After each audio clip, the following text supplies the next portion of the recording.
Aujourd'hui, le ministre de l'Agriculture recevait les représentants de la filière vitivinicole pour faire un point de rentrée sur l'actualité chargée du secteur. Alors on ne peut pas parler de catastrophe, on peut parler de volume de production qui vont être exceptionnellement bas cette année.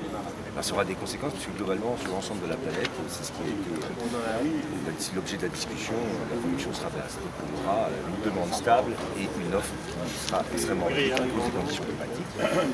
Mais c'est vrai que c'est une base depuis 1991 avec 42 millions d'hectolitres, alors que l'an dernier par exemple on était à 51 millions d'hectolitres.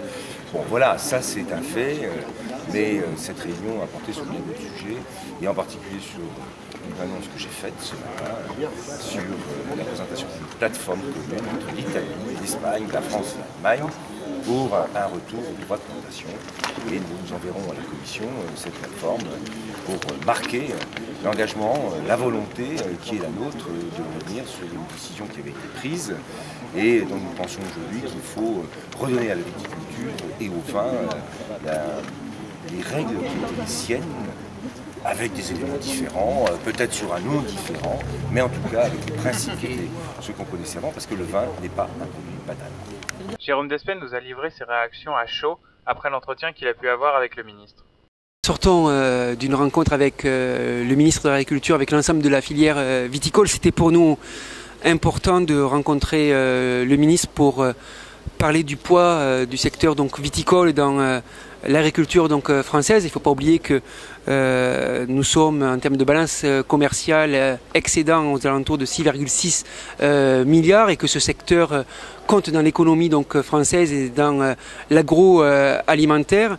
Donc nous avons voulu lui rappeler ces éléments-là et qu'il puisse soutenir les démarches pour gagner en compétitivité, en part de marché et notamment à l'export en favorisant les aspects de la promotion sur les pays tiers.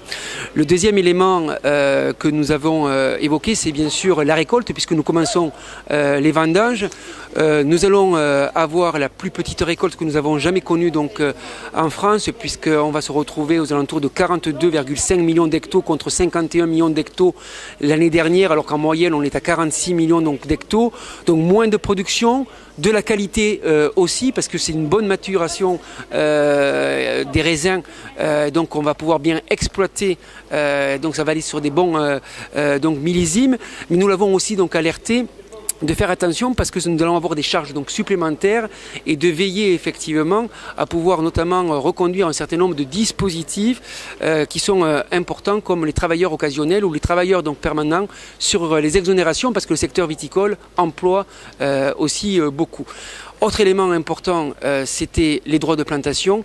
Le ministre a lancé une plateforme pour faire évoluer la Commission européenne et le groupe à haut niveau pour pouvoir réintroduire les droits de plantation à compter du 1er janvier 2016. C'est important parce que nous avons besoin de ces droits de plantation à compter du 1er janvier 2016. Il s'y est engagé et j'espère qu'on va surtout pouvoir aboutir.